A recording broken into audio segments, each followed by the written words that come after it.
Go. Hello, everyone. This is your Gaming Forever news week in review for the week ending in. Let's now move it to Saturday since we keep getting new stuff. Week of June 15th, 2013. I am, as always, Gamer Wolf, and today we have. I am Enigma on GF. This is Seth Highwind on GF. I am the Game Freak. And the Sharky will be with us momentarily. Yeah, he has engagements to deal with right now. He's a little bit busy right now. So E3 is come and gone. We already had a whole podcast on that. Yeah, well, we definitely had it on the presentations. Any kind of like memorable things like seen from like demos and whatnot? Wii Fit Trainer is awesome. Transistor looks really neat still. I still want Watching Dogs, and I'm interested in Dead Rising 3, even though I'm never going to get an Xbox One. Yeah, Watch Dogs.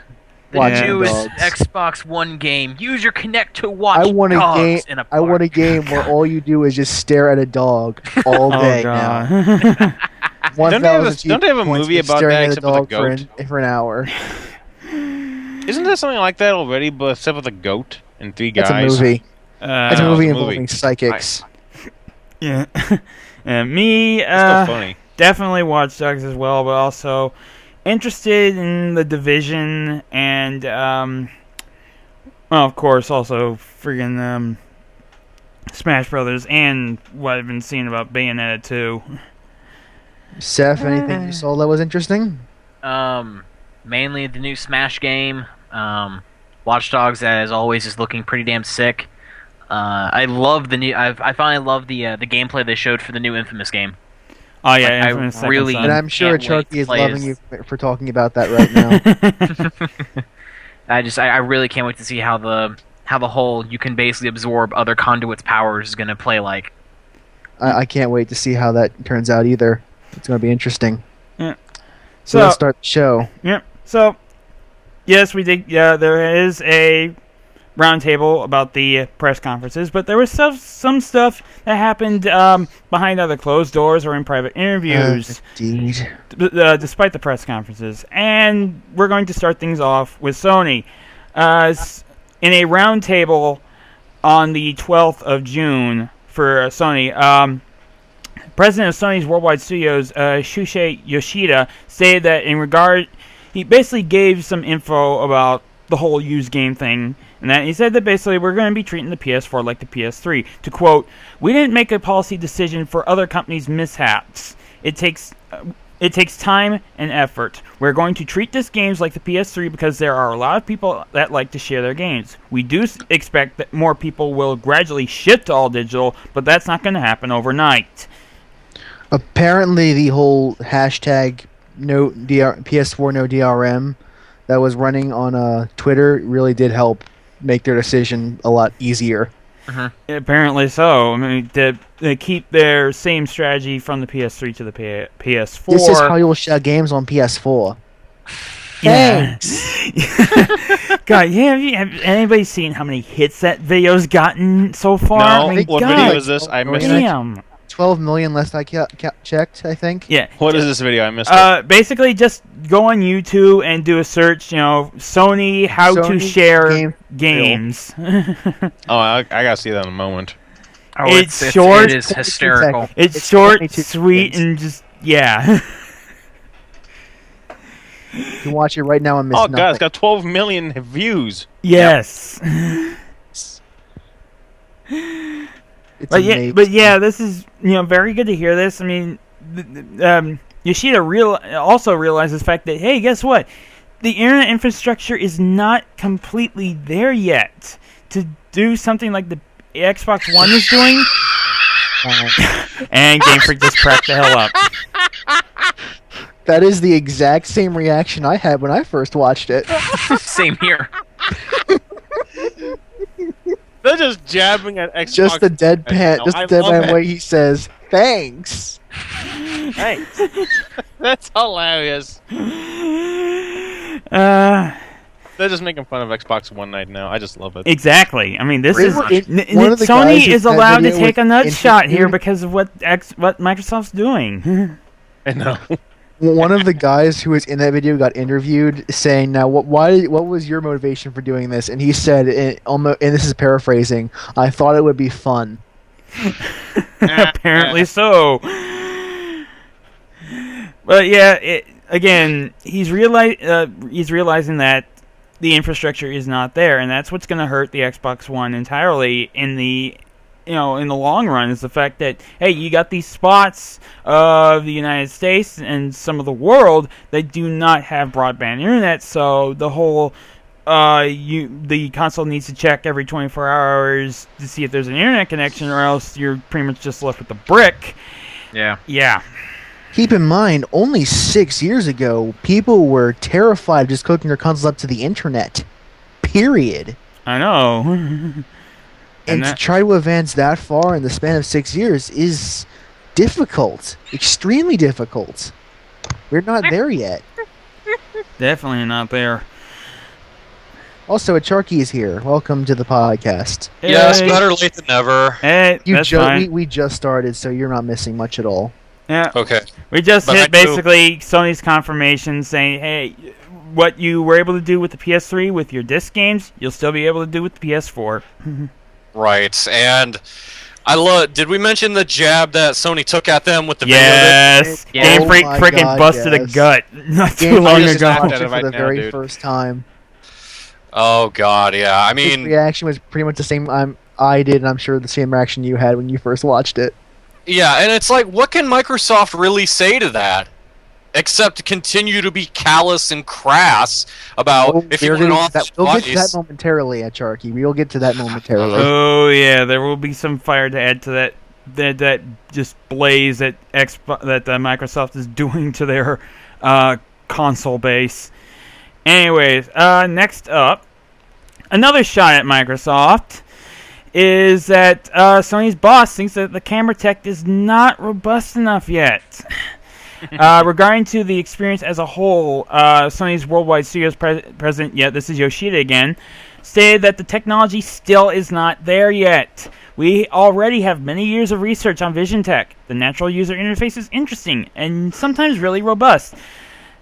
This will continue to evolve. However, as far as I'm concerned, personally, my view is that it's still in the early days of development in terms of tech. It's not mature enough to take advantage with all kinds of games. So that's a decision we made. Keep in mind, a very common criticism of the last iteration of the Kinect was that it wasn't very responsive. No, it was Microsoft. I mean, reports originally about that thing when they were developing is that when they made the Kinect to begin with and they were kind of demoing the thing, it was more powerful and it could do more, but in order to keep the cost of it down, they had to basically dumb the thing down so to make the hardware affordable. I mean, think about what it has to do. It has to both take a series of pictures about what you're doing in your living room. It has to also take a program and use that to track not only what you were doing, but whether or not you're an actual person doing it, not just something in the background. And then it has to take that information and then put it into the game. That is a lot of stuff for something to do, as opposed to just pressing X. Because there's no ambiguity when you pressed an X. That is either you pressed it or you did not press it. Yep. There's no and it's close approximations that you had to take into account. Yeah, and we've seen the disaster when that just does not work at all, such as Steel Battalion and friggin' other games like Rise of Nightmares and all that. bottom of an Avatar shoe. Oh God. Yeah. Also, it's really stupid to run in place just to have your character run. Yeah. Yes. The dissonance there is astounding. And the thing was, I mean, the whole goal of motion control was like we wanted to immerse people, but then again, it kind of made us realize what we didn't have and how good it was to just push a button. Pushing a button's more immersive because when you start swinging a sword in a game, you know what swinging a sword roughly feels like. You expect. hear me out. You know that there's supposed to be some sort of weight to that weapon. Yep. You know that when you cut something, you're not supposed to just go right through it. You're supposed to bounce off it. Mm-hmm. Supposed to be some physics going on there. But when you have a motion control, you don't feel any of that. And there's a little disconnect between what you're seeing and doing and what is actually happening. Yeah. Mm-hmm. So basically, you just might as well just do the real thing instead. Yeah. Yeah, or you might as well press a button. Because when you press a button, there's no feeling of what should happen. You just press the button and it happens. It's instinctual. It's immersive that way. Yeah. That, and because of the fact that controllers could vibrate, you were able to get better feedback that way. Yeah. Exactly. And, there's a form of feedback there. Yeah, and one other thing, not only that, when you press a button, you know it's going to do what you want. When you're flailing your arms around, shit can happen that's not supposed to happen. And when you press a button to swing a sword, you don't feel that way because you're just pressing the button, so you don't expect any form of feedback. You just expect the button to press equals sword slash. Mm-hmm. Yep. All right, next up. Sony, we all know that Sony has now will be making the PS Plus service a requirement for playing online. However, they wanted to clear something up with their free-to-play offerings. And they said that with DC Universe Online and PlanetSide 2 and of course Warframe, they will remain free-to-play. You will not need PS Plus to play those games online. They will be completely free-to-play offerings for you. That's good. Which is also another shot at Microsoft with frickin' World of Tanks having the requirement of Xbox Live Gold in order to play free-to-play online. And this is excellent news. Which makes no basically. sense. Basically, Sony's saying if the game doesn't cost anything to play in the first place, we're not going to add anything extra to that. Wait, so Microsoft is seriously making you pay for a gold account just to play World of Tanks, even though it's a free-to-play game? Exactly. Pretty much, yes. Wow. Just wow. Yeah. On a side topic, I recently just got PlayStation Plus, and I am loving it so far. Mm-hmm. It's only been a day since I've gotten it, but it's already paid off in dividends. Yep. Which is For why, example, I have XCOM completely free. Yep. Yep. Yeah, see that's why also it's not going to be that much of a problem again for them to have the requirement of PS Plus in order to play their the disc games online. Well, also the downloadable titles that are not free to play. And I'll be honest, having to play for online, it does kind of suck. It really does. But it's not anywhere near as bad as it could have been. Yeah, I mean, Nowhere first near off, that. the price, it's still going to be, And you're it's going to be actually lower than getting the Xbox you're Live actually Gold getting monthly. things. Yeah, you're They're getting. They're not just saying pay $50 a year for online. They're saying pay $50 a year for online and all the free cool stuff we've already given you on top of that. Yeah, and also some pretty damn nice discounts as well. Yes. Yeah. Mm-hmm. But and again, here's the thing, with PS Plus, the free games, they're at least, they're still relevant.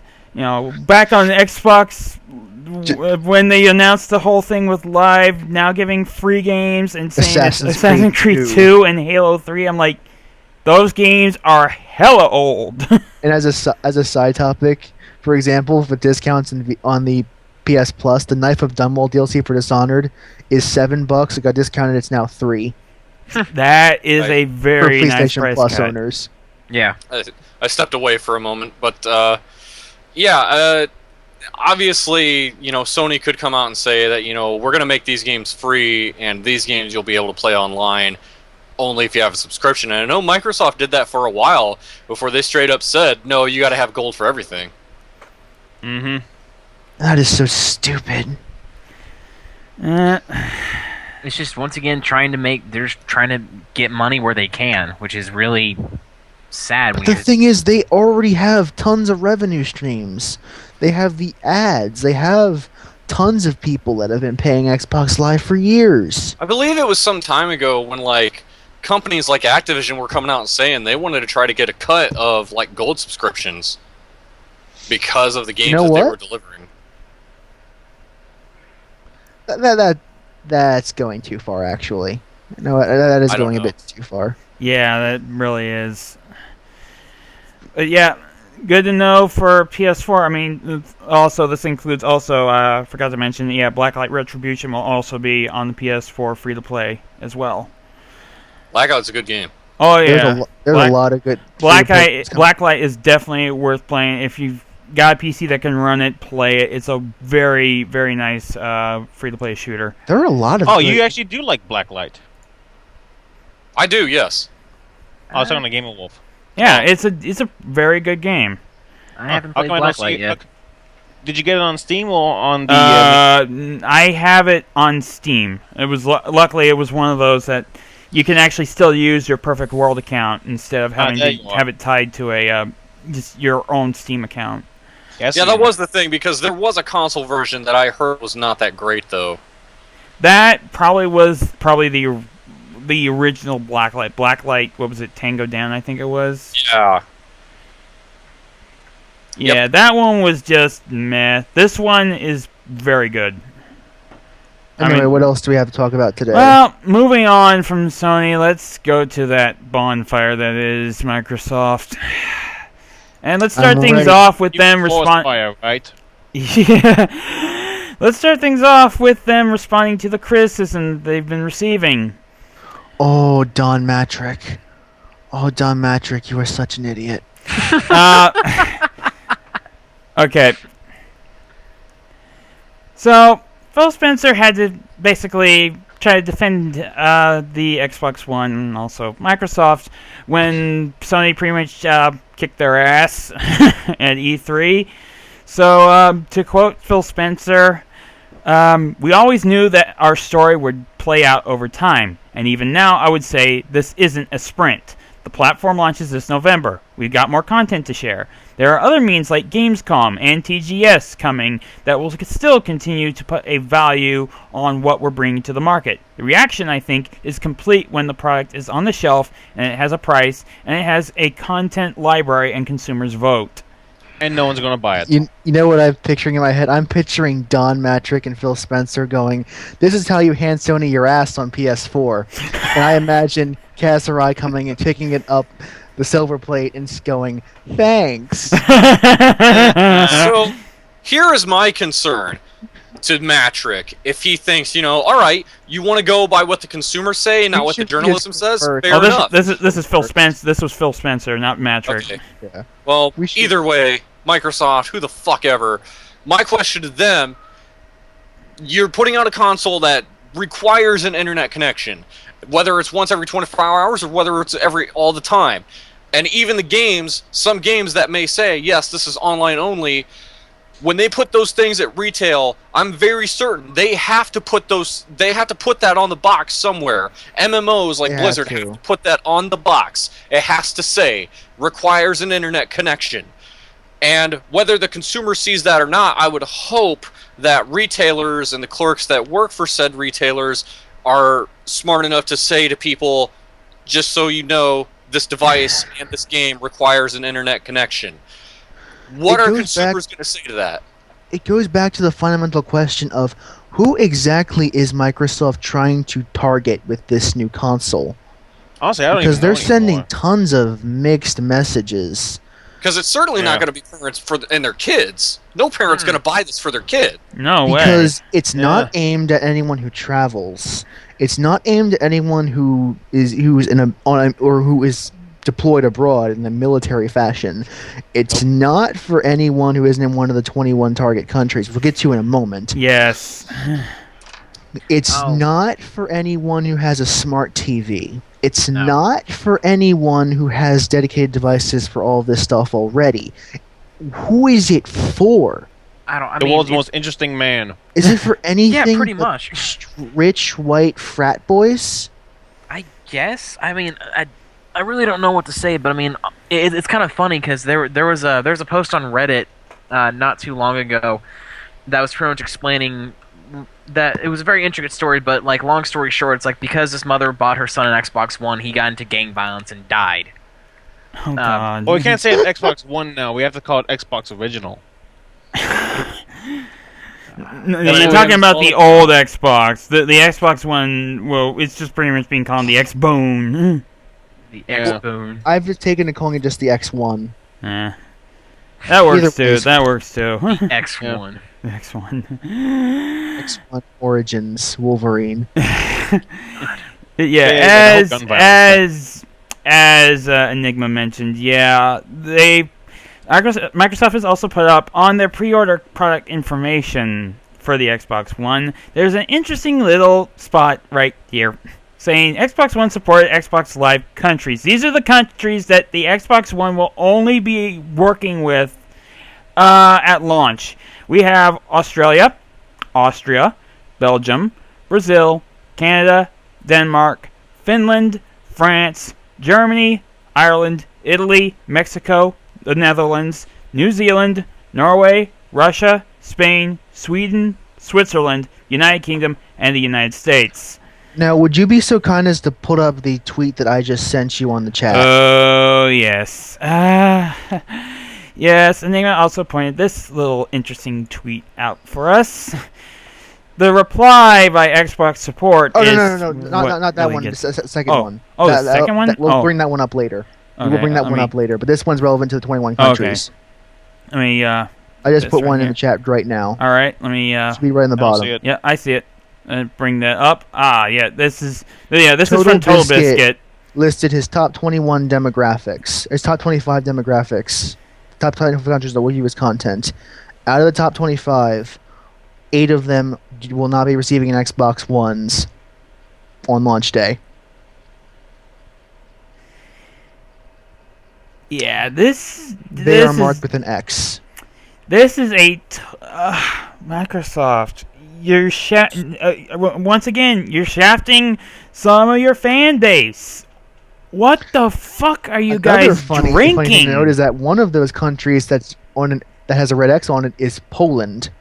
Now, Poland is where CD Projekt is based, as in the developers of The Witcher 3, which is one of the games coming to the Xbox One. Yeah, CD Projekt won't be able to play their game at launch. Yeah. At least not on an Xbox One. I'm sure the PS4 version will work fine. Or hell, get PC version, yeah. Mm-hmm. Since the PS4 is region-free, and CD Projekt is notorious for its anti-DRM bent. Yes, it's... Unless we'll do their best to make their game region-free, I imagine. Oh, yeah. Yeah, I actually heard Angry Joe is hoping that if developers do have rights to do what they want with the games, there's a good chance that they might make the games not need to be online all the time. But of course, we don't know because we don't know what Microsoft would do in that situation. No, we don't know at all, really. Yeah. But that's just hopeful thinking right there. Maybe. That is at the very best, it may be. Yeah, it is. And I would go as far as to say that there is no chance in hell of that happening. No, because there's so many... I mean, it's easy to point fingers at Microsoft and say they fucked up because they wanted this. But the thing is, when they work with all these publishers, and all the publishers that have been trying to speak out against the used game sales, I'm pretty sure they probably had some kind of hand in this too. Activision, EA, Capcom, Ubisoft, all these motherfuckers could have been just as much to blame. Do you remember when people blamed game rentals as the reason the industry was tanking? Yes. Yeah.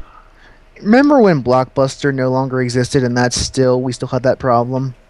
Yeah, it's the video game industry trying to point fingers at these so-called evils as to why they lose sales. Maybe video game industry, maybe, let's just say hypothetically, you didn't do anything wrong. Maybe people just can't afford to buy your games because the economy still isn't that great right now. Did you ever think of that? According to Michael Pachter, 30% of all games get traded in at some point, of all disc-based game sales. Mm-hmm. So that shows that there is a very strong market for that kind of product. Yes. And that shows that that is also a very valuable currency that is used to get new games or other used games. Exactly, and as expensive as they are, some people have no choice but to do so. And we will get to Yeah. Cliffy B's comment on that in a moment. Oh god. This is going to be an exciting day of deferring to later stories. Moving. Yeah. Again, Microsoft shafting some of your player base. Again, you're just you're killing yourself. And this little announcement that they then made, no, it's not going to help them much. Xbox One will be coming to quote-unquote select markets in Asia in 2014. What the fuck does that mean? Select markets? What the fuck does that mean? Seth, you have a business degree. What does that mean? Select markets... It's just what it says. We're being very selective who we send our shit out to in Asia. So, Yeah. for example, Japan will get it. Maybe Beijing will get it. Everyone else, go fuck yourselves. Well, guess what? Japan may not be getting it because as of right now, Microsoft has only named 5 countries that'll be getting the Xbox One in 2014, and that's Taiwan, Hong Kong, Singapore, India, and South Korea. I doubt Japan will get it because the Xbox 360 is notoriously a flop in Japan. Yeah. Yeah, and it's not Microsoft. When it comes to European and Asian markets, then Sony has the market dominance. Absolutely, and it's not to say that Microsoft didn't try when the 360 was launching, and they basically, they wanted to put out like some Japanese RPGs to get people hooked by well-known names like Hironobu Sakaguchi and getting Akira Toriyama and Nobuo Uematsu. And that's how we got Blue stuff. Dragon, Lost Odyssey, and all of them. Mm-hmm. Yeah, and Lost Odyssey, which is a good game in my opinion. Blue Dragon, not so much, but still, I I will wouldn't. completely agree with you on that one. Yeah, and I wouldn't be surprised if Microsoft just said, "Well, fuck it. These people don't want it, so we're not going to give it to them." Mm-hmm. Yeah, Well, I mean, when you build your That's pretty much the reputation off case, Halo, and then you can't just change it overnight. No. Yeah, exactly. This is all coming from Alan Bowman, the regional vice president of sales in Asia. And when it asked about why there's no Japan, he only gave this part of a response is the most noteworthy. We have deepened our relationship with Japanese publishers. This is absolutely key to our business. So they want to get Japan, but well, who knows? They won't. Yeah, and I guarantee you they the won't. GIF. Well, yeah, freaking. I forget what that guy's character was in Friends, but yeah, shrugging. That's pretty much just Japan's thing. It's like we don't get the Xbox One. Meh. Yeah. Next up. Oh boy, We'll get to Don Matrix statements. Bad news. Well, for anyone that may have a possible problem with said Xbox One, Xbox One users are going to be required to waive right to class action lawsuits against Microsoft. Yeah, what? If there is a huge problem that affects multiple, large groups of Xbox One users, they will no longer be able to file a class action lawsuit against Microsoft due to their terms of service. Yeah. Now, this is something that is common on services like Steam and Origin. I think even Xbox. I want to say that Xbox Live and PlayStation Plus have this. PlayStation Network have this too, but I'm not 100% sure. Don't quote me on that. PlayStation Network does actually have similar language in that. To clarify, it was introduced when PlayStation Network got hacked back in 2011. Right, and Sony. The thing with Sony though was that they basically told users if you could accept the license agreement, but you can opt out for you could still retain your right to file class action lawsuits, but you had to write them a letter and mail it to them physically, basically. Yeah. Yeah, it's just now if the Xbox One has something similar to the Xbox 360's infamous Red Ring of Death, the affected owners will have to just sue Microsoft individually rather than issue a class action lawsuit. And there's a reason for that. A lot of companies do that because defeating one person is a lot easier than defeating 50,000 of them all at once. Yeah. Yeah, and in that Even way, though generally class action lawsuit winners don't get a whole lot individually, they get like maybe $3 a pop. Yeah, They're lucky. it's very small how much people get away with class action lawsuits. It's more of a statement than anything. yet still, this just Microsoft is just pretty much like, we want to lessen down how much we get. We get these lawsuits and that, so we can just pretty much just beat them out one person at a time, so they'll never be able to win. Yeah, it's a lot more profitable for the company to go through a third party arbiter than through the court system. Yeah, and that is.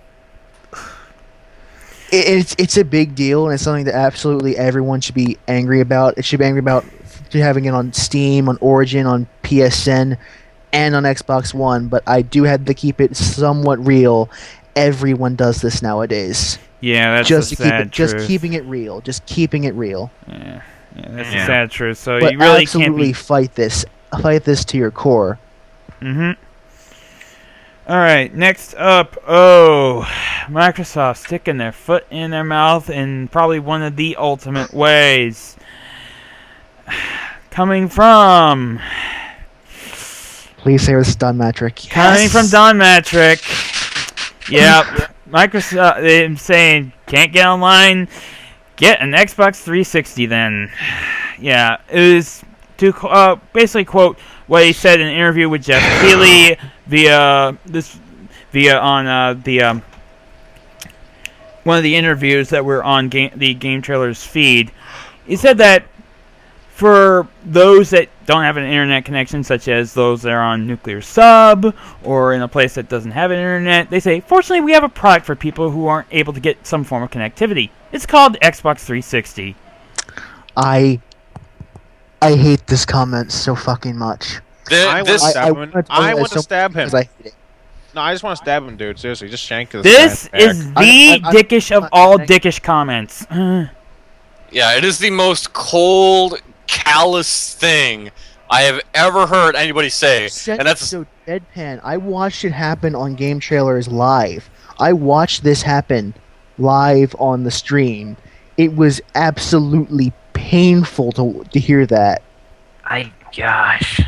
I'm a complete Sony fanboy. I'm gonna let that be transparent. But God damn, you Xbox fans just got slapped in the face by the company you respect. No, not slapped. I'd say punch in the gut, punch in the balls, and then put their balls in your pretty mouth. much knock the fuck out. They to put our their mouth and told you to suck it. To our brave men and women who fight in our armed forces, Microsoft basically told you they don't need your business. Yeah, pretty much. That was person saying you guys can just go, fuck yourselves. We don't need you. We don't need. Thanks for fighting for our rights. Stupid ass statements. Gamer Wolf, let it fly.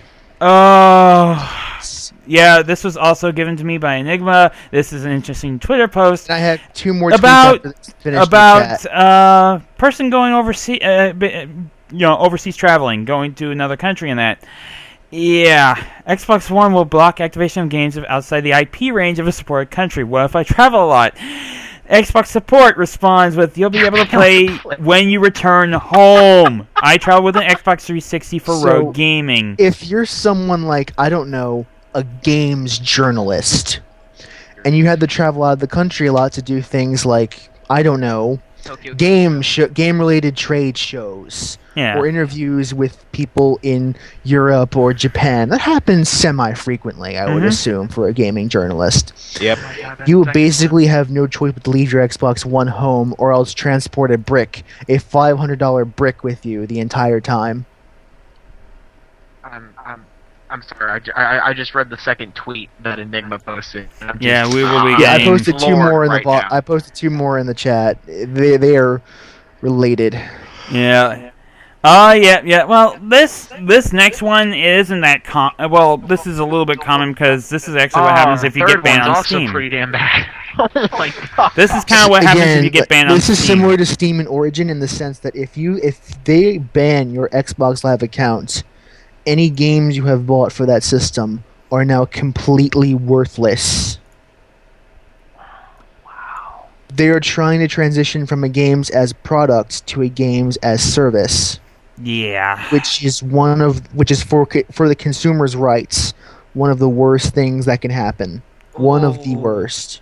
Yeah. Oh god, the last one down there just is a slap in the face right there. Let's Oh see. yeah, the Xbox One apparently won't even have an on button. I kind Now, of here's a figured. question.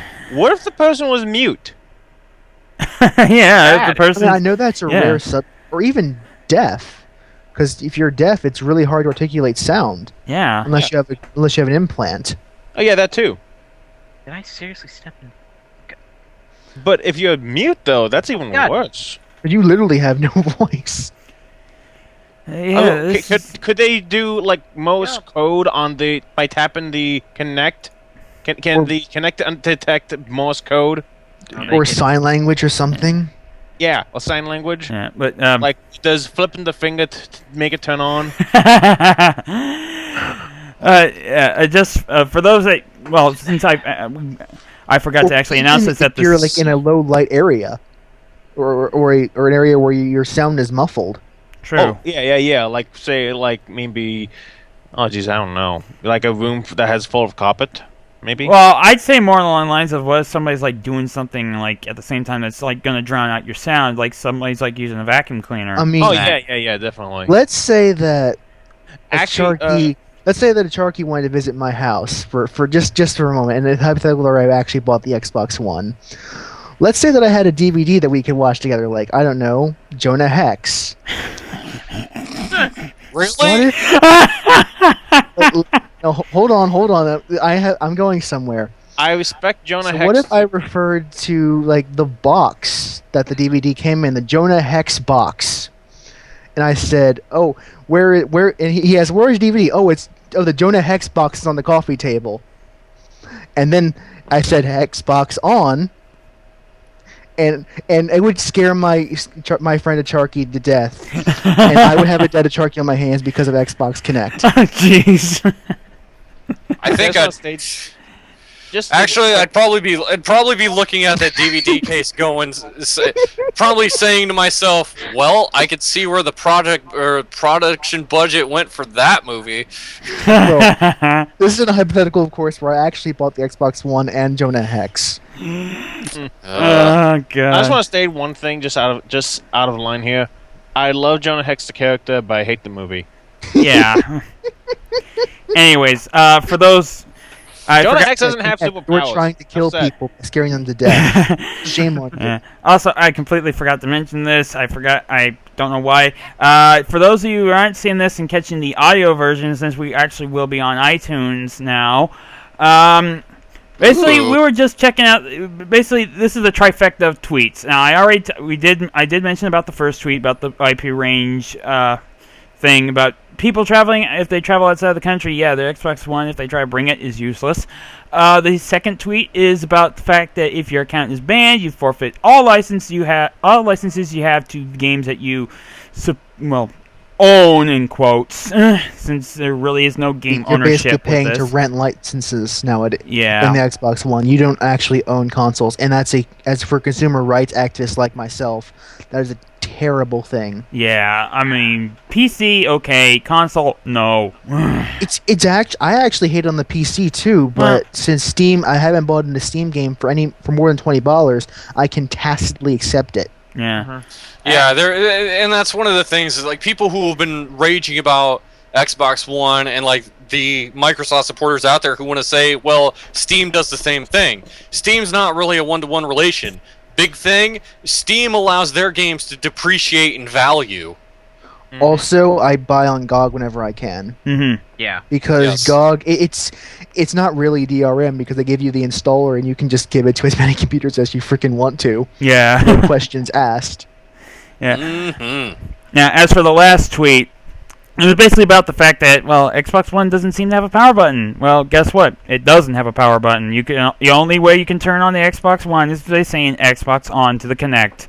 That's it. Shoving the I Connect down honestly the love Shitting in me. that. I honestly love in that tweet that they kind of try to save their asses by saying we don't have specifics on a physical power button at this time.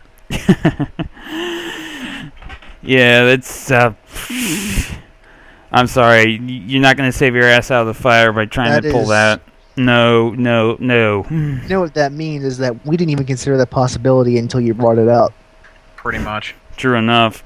Yeah. Just pretty much assume that, hey, guess what? That's the only way you can turn it on. Anyways, now moving on towards Nintendo. Nintendo had a few little tidbits that they discussed behind closed doors in interviews. First up was the fact that Nintendo actually nearly unveiled the new Legend of Zelda for Wii U at E3. However, why didn't they?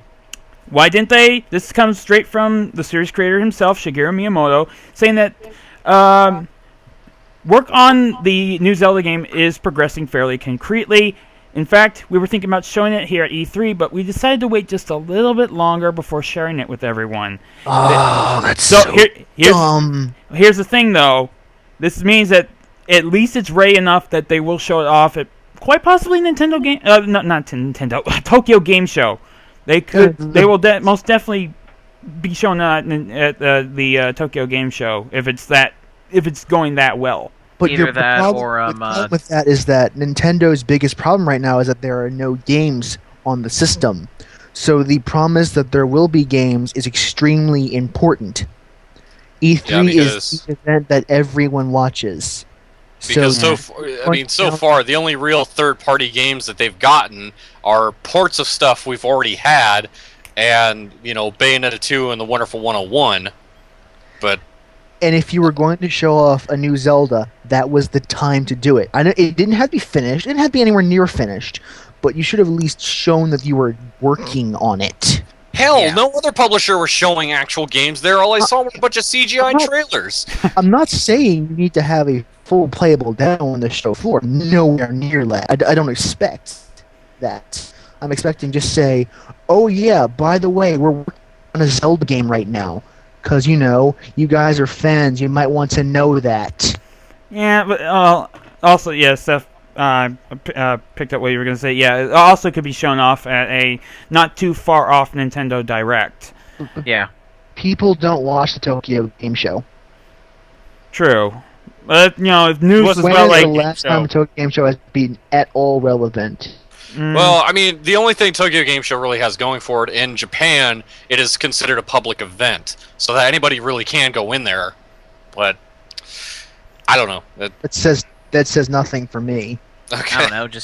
I don't know. Like there are certain things that come out of Tokyo Game Show that I like. Like last year, Capcom showed off that really shitty mobile Mega Man game. Oh God! Never come to the U.S. Thankfully, it's also where Tokyo Game Show, where they've announced the the Game Center CX video games, and they'll probably also announce the new Game Center CX movie at Tokyo Game Show this year. So it's just the little things why I tune into the Tokyo Game Show from time to time. Hey, remember that one show where several Americans go to a Tokyo Game Show? Oh, I survived a Japanese game show? Yeah. Yes. That wasn't Tokyo Game Show. That was basically just a game show. Freaking. Yeah. Yeah, but it wasn't Asia though. It was in Japan, wasn't it? It was in Japan. It was in Japan. No, yes. It was in Japan. But we'll have to see. I mean, anyway, and going also to the fact that I'm sorry. Your comment towards Nintendo Direct, again, the only people who watch those are the people who are fans of Nintendo. So if you're trying to reach outside that market you've already basically got locked down, that's not the way to do it. Well, I mean, it's not necessarily Nintendo fans because all of the digital and online gaming websites also watch the services, and they they're another way for them to get the news out. So it's I don't know. In Nintendo's defense, I think I'd rather have a designated period where all three make cheap $1,000 press conferences online than have this big spectacle at E3. Personally, I'd rather have that happen. The focus that Nintendo did was very nice. If those three just get in a room and just coordinate press conferences, I'm not saying buddy all up. I'm just saying just coordinate your press conferences in these small streaming events. I think that would actually be really good for the industry as a whole. Yeah. Not going to happen, but it's a thought. Yeah. True enough. Anyways, Yeah, I next. support Nintendo in making those cheap ass conferences because, let's be honest, E3 conferences are overpriced. Yes. Yeah. Anyways, next up, sticking with Zelda, Nintendo is mulling the idea of possibly doing DLC for The Legend of Zelda. Now, Go on. bear in mind that as much as we could, we've seen like how disastrous DLC can be with like Capcom and all What is that. Nintendo's Here's the track thing, record though. on DLC? Nintendo's track record What is has been Nintendo's track record? Nintendo's track record has been very solid. I mean, you take a look at like Fire Emblem Awakening. They've been doing like constantly giving like free weapons, and then there's also the maps that are very, very good. I mean, they're worth getting. They're not junk kind of Are they like reasonably DLC priced maps. in your opinion? They're reasonably priced. Yeah, they're yes. very reasonably priced. I mean, same thing goes for like the Coin Rush stuff for like Super Mario Brothers 2. That was actually reasonably priced as well. So them doing DLC for Zelda, like for like additional dungeons and that just like give some extra gameplay to it, or even heck a challenge mode like Master Quest. That'd be okay.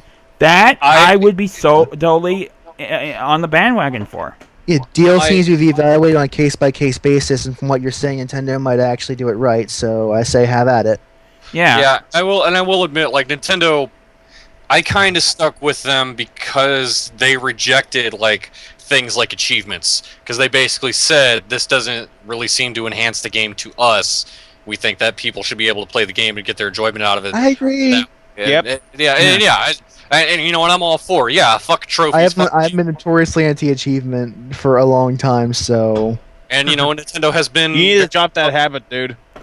Yeah, Drop your achievement habit. Yeah, there's a program, There's a program out there, I was an achievement whore for the longest time, and then I realized how much non-fun I was having. But when I could have fun with my games instead of being an achievement whore. Yeah. So I stopped. I mean, but in regards to DLC, make sure that you're doing something that really would have been an expansion, not something that, well, we need to cut make a quick buck. We cut this so we could make it DLC. Because consumers can see right through that. It is so transparent, it's not even funny. Fucking Mass Effect 3. Yes. Yeah, but with Nintendo, with what they've done so far with DLC, if they do something, like adding just additional dungeons to challenge yourself, or just do a challenge mode like Master Quest for a Legend of Zelda game, that would be nice. That would be completely nice. I really doubt that they do anything that they will like rip out like a part of the story and just make it DLC. I really don't see them doing story something like in that. Zelda? Are you kidding me? Look, I'm just keeping it real. No one plays Zelda and Mario and Metroid. Well, I guess people do play Metroid for the story. I'll take that back. But no one Hold on plays. first. I like the story in Twilight Princess. Yeah. Yep. Yeah, but you knew what was gonna happen. So I'm just saying you don't really play those games for the story, but the story is an added bonus. It's not about the outcome. It's about the ride getting there. Yeah. Yeah, that's what I'm saying. It's about playing the game. It's not really about the plot to it. But seeing what happens and unfolds with the character, we're gonna argue this another time, my friend. Yeah, I'll probably have to join you two on that argument because I don't know. I play the games for their story and as well as the gameplay. That's the same with me. Question: what could they take out of Zelda and make as a story DLC? What could they possibly do? You never know. The I mean, take a look at what friggin' what EA did with Mass Effect 3. We didn't expect them to rip out a friggin' part with a Prothean in it. But nope, they did. I just want to make note, the thing that swerved me off achievements were those fucking feathers in Assassin's Creed 2. Yeah. That was the thing that I was like, you know what? Fuck this. Of course, though, in Assassin's Creed 2, if you got all the feathers, you can get a new cloak and a hammer at the very end. Mm-hmm. I already had the Sword of Altair. Yeah, but you can get like a big-ass hammer, though, if you get all the feathers. It's nowhere near as good as Altair's sword. Yeah. Moving on. Next up, Reggie was asked about used games in an interview, and he had this to say. He said that we've been very clear. We understand that used games are a way for some customers to monetize their games. They will buy a game, play it, bring it back to their retailer to get credit for their next purchase. Certainly that impacts games that are annualized, and candidly also impacts games that are maybe undifferentiated much more than it impacts Nintendo content. Why is that? Because the replayability of our content is super strong. The consumer wants to keep playing Mario Kart. The consumer wants to keep playing New Super Mario Bros. They want to keep playing Pikmin. So we see that the trade-in frequency on Nintendo content is much less than the industry average. Much, much less. See, that's why, you have these assholes at Activision and EA that are all against used games. Because you're putting out shit on an annual basis. No one's going to care about your game if you come out with a new one year after year. I like Nintendo games. I've never been a real fanboy of Nintendo, but I like them. And I just if I could meet Reggie Fils-Aimé in person, I would just shake his hand and say, "Thank you for having a level head and common sense." Exactly. Yeah. Because in this industry, it's full of a bunch of stupid asshats. Someone that just is real and says, "Oh yeah, we don't have to worry about used games. People don't return our products." No, that's very refreshing. That is a very refreshing thing to hear. Yeah. Because what was I going to trade in my copy of Super Mario Galaxy for a copy of Super Mario Galaxy 2? Fuck no. I kept both of them, and I like both of them. They're really strong titles. Yeah. And I would still play the first one even after playing the second one. Not to say anything bad about the second one, but that just goes to show how strong at games those are. Yeah, and also he even summed it up down here how Nintendo feels about the whole thing with used games, and that as a whole, they said that the fact of the matter is we will see what happens with publishers, but it seems to me that every major publisher has come and said we don't mind used games. So yeah, Nintendo is also on the we're okay with used games, we're okay with lending games to others. So yeah, it's 2-1 against Microsoft, and Microsoft, you're drowning. You're drowning fast. EA, they did come out and say no more online passes, although it still kind of makes me wonder, especially with the stuff that the Xbox One is doing. True enough. So who knows? Sharky, it's a start, and they are putting their games on PS4 still. So yeah, it's a start. It's a start. It's not quite enough to rebuild a reputation, but it's definitely a refreshing and nice start to it. Mm-hmm. Yep. I will take that over the thing that EA has been doing these past 5 or 6 years. Mm-hmm. Mm-hmm. Next up, in an interview with Retro Studios, they were asked why they chose to do another Donkey Kong Country game instead of possibly maybe revisiting Metroid. According to Retro, they said that the decision wasn't really taken lightly. Retro's president and CEO said that they felt they had unfinished business with with Donkey Kong, and it was most definitely the fact that they had ideas that they sadly had to leave on the cutting room floor due to basically the Wii's limitations, other than what the Wii U can actually do now. And we've seen, what they've put in. They've put in like these changing camera angles, and they've definitely added quite a bit more touch to the game. And the fact that it's just you definitely still feel it still looks like a Donkey Kong Country game, but it's definitely improved. Hey Retro, after you're done fucking around with Donkey Kong, maybe you can get to work on the F-Zero game I wanted. Damn it! Yeah, same here. A Sharky game Bring back freak. Captain Falcon. I need to tell you, Star Fox and F-Zero are dead franchises. Mourn them and move on, because Nintendo, I think, has no interest in bringing them back. I would disagree with Star Fox.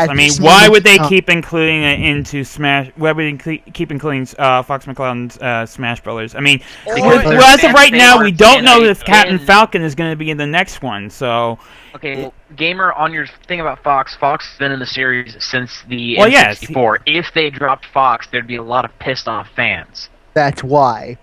And the same thing with Falcon at this point.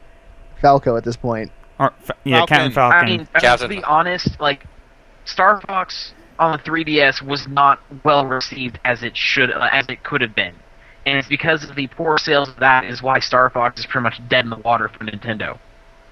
Which sucks, because I liked that game. I honestly didn't can care always for, just for, reboot uh, the for the series. 3DS game. They could always just reboot it. Not really, because How- I don't even know how you would reboot a Star Fox game because besides adding maybe a few new locations. And besides making it the exact same as it is, Yeah, it's and then there wouldn't be a point of rebooting it. I don't know. You That might make it might be something for. That might be a topic for something else, but kind of getting back to retro. Yeah, you guys should mourn your FC No, do not bring it up again. Donkey Kong. Just No, move on. don't say it. Just move on.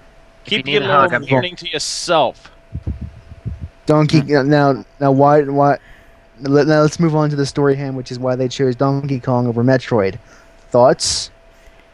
Honestly, I'm okay with it. I mean, if they feel like they have unfinished business and they want to really make the game that they wanted to do with just not with the limitations that the Wii had. I mean, still Donkey Kong Country Returns was still a damn good game on the Wii. Yes, it was. With this, I mean, they're able to go out of the box a little bit more. They were at least add some more elements to the game. I mean, we even saw in the Nintendo Direct. There was a portion of it. You're on the mine cart, and then suddenly the track breaks down. You see this little mini cutscene of Donkey Kong and Diddy Kong just falling, and then just bam, you go right to the next section of the level. I like that. That is a nice little touch. Instead of just seeing just straight out fall and then boom, next level.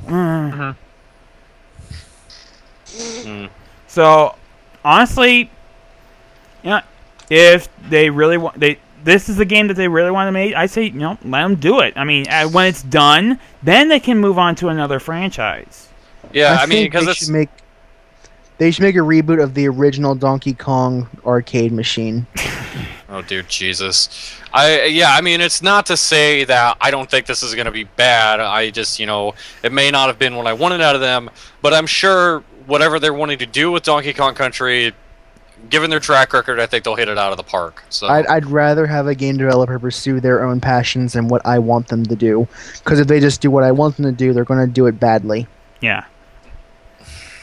All right, next up.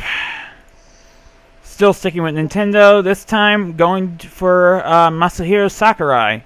Gave some a little bit more details about the upcoming Smash Brothers game. First off, he said that possible DLC for the game, it could be in the cards, but as of right now, it's not a focus. So DLC, don't put your hopes up. that's actually kind of a good thing in my opinion. You guys should want to hear that. I think DLC for Super Smash Brothers would be kind of an interesting idea, honestly. Well, But here's the I'd rather them not focus But they on would it. definitely would have to figure out a way to balance the characters. Yeah, that's the main issue about doing DLC with Smash is that the second they release a new character, they would have to also release a patch that somehow retooled all the characters so the balance would still be there instead of having this new character be completely overpowered as hell. Yeah, I think it's a good idea that they decide this is our roster that we are going to stick with. I know there are characters we may have wanted to do, but we can't, scare and worry about what we can't do. We should instead worry about what we can make. And I think that's you a should good more thing. importantly be glad that they're focusing on the core game as opposed to the stuff that they can potentially charge for after the game comes out. Yes. That's something you should all be happy for. Yes. Fucking Capcom charging for colors. What the hell? That is exactly what I'm referring to. Thank Exactly. you. Yes. Capcom is really bad when it comes to stuff like that. And if Nintendo is going to do anything that's basically not Capcom, that's good. Yes. Yeah. Next little bit of info comes in the fact that sadly there will be no cross-platform play between the 3DS and Wii U versions. However, Sakurai did say that instead of crossplay, the games will actually still be able to interact by allowing players to transfer specially customized characters created by the players themselves between the 3DS and Wii U versions of the game. Hang on. What? So, possibly a create your own character or something like that, maybe? That seems like a bad idea. Yeah, I don't think that's really going to be something feasible. To me, I kind of see maybe a color edit mode. Like if somebody wanted to make a color scheme Yeah, for Mario or to the existing characters. Yeah, I mean, that's That's honestly what it sounds like. But I mean, honestly, I couldn't care less if you can't do crossplay. I was never planning on doing that to begin with. Anyway, I like the fact that you can like transfer. They're separate games. Yeah. They're Well, similar. I don't know. Making your own character sounds kind of interesting, Yeah. but I would definitely see them using like pre-made moves from the other characters and all. No, if anything, No, that's it, terrible. Yeah, it's terrible Yeah, idea. yeah. So pretty much it's probably just going to be a color edit. So- Okay. Soul Calibur got almost ruined because of the created character. Yeah. Yeah, that was. yeah. I mean, in my because thing. it's, you had the balance for that one body model, all the fighting styles, and that's just never going to happen. You can't do No. that. But And you have someone like Astroth who has a lot of reach. If you get that to a smaller frame, it changes character fundamentally. Yeah. Yeah, but kind of getting back to the idea of like what kind of customizations I think would be more possible, like aside from color edit, if they start taking pages from say something like Tekken, where it's like, here, put this ridiculous hat on Mario. Oh, yes. It's the same model but different costume. Yeah, costume changes. Yeah, that would actually be That nice to see too. yeah, or or that kind of stuff would be interesting. or like for some reason like the 3DS version, you can actually play as Rock, which is Mega Man without his helmet. You Yeah, can, yeah. transfer that over to like the Wii U version. Like Yeah. cosmetic stuff, that would be interesting. Yeah. Yeah, that would be. As for the explanation as to why there's no cross-platform play, it's because pretty much both versions of the game will actually have different or exclusive stages to each other. So reason why, yeah, the games aren't total complete matches between each other stage-wise. Yeah, if I recall, the 3DS version were taking stages from more of the portable entries in Nintendo's roster, whereas the Wii U version will take things from more of the console yeah. gaming side of the Nintendo roster. Yep. One last bit that's probably going to have a lot of Smash players pretty much rejoicing is the fact that, that annoying little friggin' random happening called tripping and brawl? Gone! Yes, I experienced tripping last night when I was actually playing Brawl with a good friend of Well, guess what? Say hallelujah, because it will be gone in this new version of Smash Brothers. It's was a completely dumb getting the idea. axe. mine. Yay! Yay, maintaining the status quo. If they made it like, I believe, Melee, the GameCube version, if they basically tried to make it more like that, I think a lot of people would be happy. There was a non-GameCube From- version of Melee. I mean, pretty much from what I'm trying to understand is, they're trying to take everything that they did in Melee and pretty much mix it with everything they did with Brawl to make this new game. Yeah. Everything so- right they made with Brawl, you mean? Yeah. Everything they did right with Melee. Once again, this is another argument we could probably go on and on How about did for like Yeah. another Pronounce subject. it Melee? Yeah, Melee. Melee. Melee, whatever. Yeah. Tomato, tomato. Anyways, alright, last bit of Nintendo news comes from the rumor mill, and the fact that Nintendo may actually be in the works of having their own first free-to-play title. Go on. According to tweets from analyst David Gibson, Nintendo is planning to release a free-to-play title by the end of this fiscal year, which is March 2014. The news comes from a meeting between Nintendo and members of the press. Now, the name of the game has not been revealed, but it's been pretty much slashed that anything Mario or Pokemon related it's not going to be either one. I bet you're gonna be Nintendo Land. I don't know. Who knows? It could be anything. I will say, like, when it comes to a free to play, the big things you have to get right are how much of this game can I play without paying a dime, And how am I going to get money off of it? yeah, I mean, you look at like some of the stuff like Marvel Heroes that came out recently. There's the Marvel train. Yeah, the Marvel train needs to be freaking derailed. I mean, Basically- no, nothing against Marvel, but the game is just. Ugh. I played the game, and I will say that I do get a kick out of it, and I will say there's some personal bias there because I do love the Marvel Universe and its characters, but I will say it's really shitty, and this is kind of another topic, but it kind of relates to Nintendo, and this is how you can do things wrong. It's really shitty when you don't have, a set price range across your content, and when you feel like I can charge more for this because we know it's popular. Exactly, and not only that, there's also the fact that there's the only way you can even get any other characters in game from not paying for them is random chance, and that is total bullshit. The TF2 model. The TF2 model is okay because it doesn't really fully impact the gameplay per se. But I'm talking like right in here in the fact that you either pay $20 to get Iron Man, or you have to wait for a freaking 1% chance for him to drop off of an enemy. That's well, as long bullshit. as you're not Final Fantasy All the Bravest, that's great. Ooh, ouch. Ooh, yeah, that's a nice gut shot there. I will say that when it comes to the free-to-play games in general, I think a really good strategy has been charge for cosmetic items. Exactly. Because Go the League of Legends route. You would be surprised how much people will pay just to make their character look a hat, something like that. And now, granted, while people want to throw up TF2, and it's like, what about the weapons?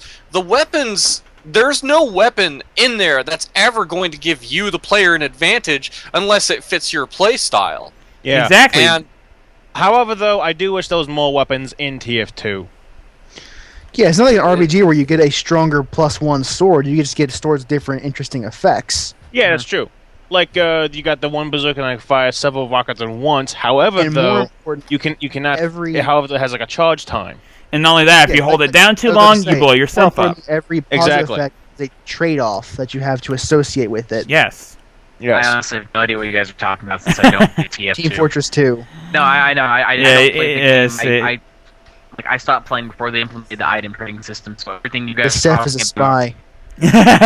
I'll say this: if Nintendo does a free-to-play game, regardless of what that is going to be, how much money do you think they could make if they were just to sell people like, hey, you can get this Mario hat for your character, or you can get this Metroid thing for My your God, character? they Like, could make a fortune. You Yes. know, or getting- hey, guess what? Your character can have like this fake Triforce, or just absolutely. it's just like the small cosmetic things. They would just make a fortune. They could make an absolute fortune off selling Mario hats.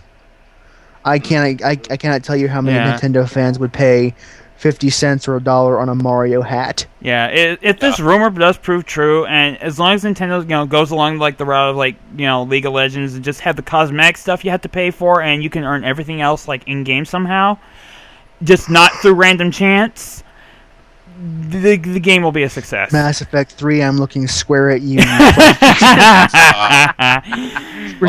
I know it. You still got a random chance. Anyways, all right, now Mass into Effect 3, get fucked. all right, Yes, we know. now into our opinion portion. Only two opinions this time. First of all, I'm coming from friggin' Michael Pachter. However, this one has a little bit of merit to it. He has officially called DOA on the PS Vita. Eh? To pretty much sum up what he said, this was actually during an interview with Game Trailer, saying that I watched him as he said it. yeah, sure there will be the occasional game, but the market's dominated by smartphones, smartphones and the 3DS. Vita's too hardcore. Sony will retry to revitalize the Vita, but it will fall flat. I don't think mobile phones are at all competing with either the 3DS or the Vita. No. No, they're separate not. markets. I can't play Persona 4 on my phone, Michael. No, see, the thing is, Here's the thing. mobile. He has a parts- point. He has a They're talking about the mobile games, aren't they? No, the iOS. yeah, probably. basically everyone's just iOS you and got Android. iOS or Android, and you're just gobbling up all these freaking little mini game apps and that. Okay. That I want to say something. yeah, The whole thing. Look, there's a difference between a mobile game and a regular like a little handheld game. Okay. Game developers. Agreed. Mobile games are just silly little finger play games that you do while you're at the fucking dentist's office. Okay. A handheld game like say Monster Hunter 3 Or Persona 4 Ultimate, Golden. or that, or Fire Emblem, whatever. Those are games that you play in your house, or on the bus, or on the plane, or at the airport. Okay. Yeah, when you really want to just you got like 2 hours to spend, and you just you really want to just get into something. That was If I have was 2 it? hours to spend, I'm away from my console at home. mindless. Mobile games are just mindless little poke and drag stuff, okay? Or move the phone up and down and stuff. I don't know. Or match How- 3 games or whatever. Yeah. Yeah, going back exactly. to the opinion. You are not being you're not having any problems right now, guys. You're being paranoid. Is what I'm saying to the companies. I agree. What was that game they came out with on the Vita not long ago? It was like Monster Hunter, but not exactly. Soul Sacrifice. Dragon Dogma. Yes. Soul Sacrifice. Oh. I would buy a PS Vita for that. Like, I haven't seen that game yet. Now, the thing is, I can see Pactor's point though, because the Vita has I don't think it's dead, but I think it has stagnated. Yeah, I mean, there's very few kind of new, unique games to it that are worth the full price. I mean, the rest of it's just ports. I mean, you got a port of Marvel vs. Capcom 3. You got a port of Sly Cooper, Thieves in Time. It's just way too much ports, way too many ports. Yeah, and there are not enough original games for it. But once they start getting those really good original games, and the Vita has actually become a really good indie gaming machine, ironically enough. True. Mm-hmm. Yeah. And a lot of the indie games that are being made for the PS4 are also be coming to the Vita as well. So if you want to play a nice short indie game, those are almost perfect for mobile gaming. Like instead of spending 2 hours playing Persona 4 you spend 2 hours playing a Binding of Isaac. That's basically perfect for a short session. Yeah. I know recently, I have Guacamelee on my PS3, and because of what Sony has been doing, you buy this game on the PS3, you can get the PSP or PS Vita version, and I get a Vita version. I've already got a game on it that I would enjoy playing anywhere I go. PlayStation Plus, they offer a lot of free video games. You can just I mean, as far as PlayStation Plus right now, all of the Vita launch titles are free. Yeah. Yes. Like Gravity Rush and Charred Gold Abyss are free right now, and you can quote download them, but not actually download them. And then when you actually get a Vita, they'll be there for you if you still have a PS Plus in that time. Yeah. Or even if you wait for let your subscription lapse and then buy your Plus back again, the games will be right there for you. I don't know. Sony has. Because when you buy the PlayStation Plus, it actually saves the games you've bought, even if your subscription lapses, so that when you buy your subscription again, the games will be right there for you again. They'll come right back as if you never lost them. Really, the only crimes that the Vita committed was one was the price tag, and two was the proprietary memory cards. Proprietary memory cards, fuck those. Yeah. They should have really just stuck with USB and SD cards. Yeah. Mm-hmm. But I've actually probably prefer to USB. Something at least more universal or something like that. Anyways, moving on, our second and last opinion one comes from the one and only Cliff Blazinski, saying that used games and AAA games are incompatible. Here's the thing. Yeah, well, to quote from him in an interview, he pretty much clearly supports Microsoft's decision to redefine the concept of video game ownership, and said that you cannot have game and marketing budgets this high while also having used and rental games existing. The numbers do not work, people. The visual fidelity and feature sets we expect from games now come with sky-high costs. Assassin's Creed games are made by thousands of devs. Now, here's the thing. I, in a very twisted sense, agree with him, because he's right. The way the big budget games are not compatible with used games, so my theory is that we should start slashing budgets. Let's start slashing them budgets down. Yeah, it's I agree with half of what he's saying. The business model of video games is really screwed up, but you shouldn't be going after the used game market. No, you shouldn't be punishing them. You need to look at your business and see why it is broken, which it most certainly is. AAA has been leaking money, hemorrhaging money like no tomorrow. Just spending so much they don't even need to spend. Don't get me wrong. I don't want any of those developers of Assassin's Creed to lose their jobs. I'm just saying there is probably some spending in there that didn't need to happen. There is some ways you can close that pipeline up a little bit and streamline it. I mean, look at the original Dark Souls. I mean, it's one of those things where it was like, and there's the Dark Souls train. Yeah, because I'm right. There's this. They were happy with the fact that they only sold 2 million, despite the fact that you have all these other companies saying we only sold 3 million copies. What a failure! But where you have you have Atlas coming out and saying 2 million. That's great. And this is a false comparison, because I'm going back to the PS2 generation. But Persona 4, the original PS2 version, only sold 500,000 copies. Yet it's successful enough to spawn a fighting game sequel, an anime, and an enhanced PlayStation Vita port. Yeah. It is one of the best games in that franchise in terms of money they've gained from it. No kidding. Mm-hmm. Yeah, I mean, it just goes to show that these Atlas, they were a company that kind of planned strategically. They kept their expectations within reason. They knew it wasn't going to do gangbusters, so they didn't work. They didn't throw that much money at it. It's as simple as knowing your audience and planning your budget accordingly. Atlas knows it's extremely niche. Yes. And, Dark Souls, and again, Dark Souls, that game did really, really well, and it was because they kept their expectations in check. And that's that's the problem with the AAA industry. They throw all this money and say, why didn't this do gangbusters? For example, Resident Evil 6, regardless of what you think of its quality, sold 6 million new copies. Not used, new. 6 million, and it still is financially a failure. This industry cannot remain viable if you were selling 6 million units and not being successful. Seth, business degree. Yeah. Wouldn't you basically say, yeah, your business is broken? Yeah, I mean, coming from that standpoint, when you're saying that you're selling about 6 million units, and once again, games nowadays are about $63 including tax. God, where's the damn calculator when I need one? Keep in mind, only like 27 goes to the actual publisher. Like only 27 of that 60 goes to the publisher. Even still, that's a lot of money. Yeah. But I mean, still, considering how much money they're banking in, and then comparing to how high their budgets are, there's something financially wrong with the company and the decisions they're making.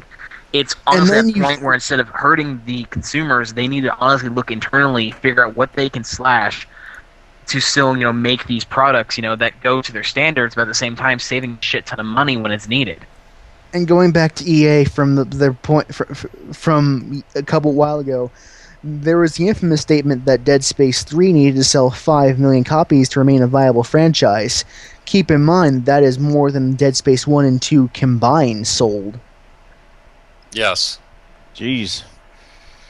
Yeah. What is going on with the industry Just today? combined, Dead Space 1 and 2 sold about 3.4 million. They're just it's just being so overblown. They got, the whole thing of these massive budgets, they need to be toned down. Sell more as a result, not realizing that when you initially market to a niche market, and then try to go broader, what you've done is you've pissed off the niche people that you were trying to appeal to in the first place, and then you've gone on to piss off the people who you're trying to market to now.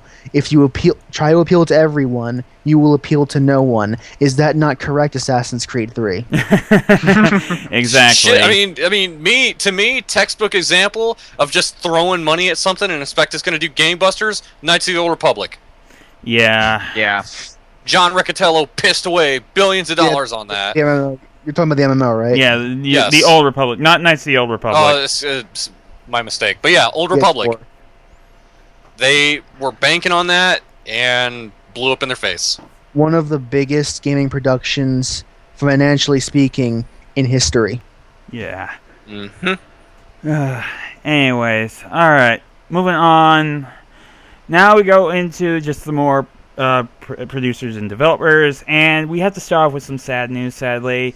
The Secret of Mana illustrator has passed away, unfortunately. On June 13th, legendary artist Hiro Izono, who is best known working on Squaresoft's Mana franchise as a whole, has passed away. He was 68 years old. So yeah, Damn. sad day for classic gaming, and that, I mean, And he was even one heck. because Tales still has a very big audience even today. Yeah, I mean the latest entry in the Mana series was Heroes of Mana back in 2007, and he did great artwork for that one too. I think and, Secret of Mana was the Super Nintendo title. Yes. Yes. That's the one that I always think of first. And yeah, that artwork is very memorable, and that's one of the first things you kind of come to, like the cover for that game, as well as like that kind of goes back to the days of flipping through instruction manuals and just kind of marveling at all the pictures that they had in there. Just, yeah, great stuff. Yeah. So Hiro Izono, rest in peace. You were a great artist. Sad that you're gone. If you get any feedback, by the way, I'm just fanning myself because it's a little hot in here. Next up, a little bit of controversy hitting Atlus's parent company. Atlus's parent company is under investigation for shady business practices. Atlus's parent company, Index, is under criminal investigation for shady bookkeeping. As of right now, the Japanese authorities are conducting multiple investigations at Index's corporate offices and at the president's home for evidence of the company partaking in illegal transactions known as round tipping. Very bad news. Yeah. Yeah. All I'm gonna say Although is this- this better not fuck up Shin Megami Tensei 4, because It probably might. won't. It probably won't. Yeah, I mean, Index is definitely going to get This is their nailed. parent company, not them. Yeah, Atlas is Member. going to be completely safe. I doubt that any of their future titles will get hit by this. But Index is going to get if this is true, they're going to get a severe ass kicking by the courts. it does kind of make me wonder how a video game company like Atlas would be offended if they were to say be bought have to be sold to another company or of some kind, or if that's going to be the case. I'm actually more curious if the court's going to be like Phoenix Wright. Oh, jeez. I don't know what Japanese court system looks like. It could be Phoenix Wright as far as I know. Game Freak, in America. Game Freak, I'm going to burst your bubble. It's not that exciting. Yeah, it really I didn't is. think really so, isn't. but I can dream. I can freaking dream, dude. Yeah, for those that don't know, round tipping is a popular method of tax evasion and money laundering. So this is pretty heavy-handed. It beats having Cayman Islands accounts. Well, true. It beats having that secret account in the Cayman Islands, but still, Secret finger quote. still, this is.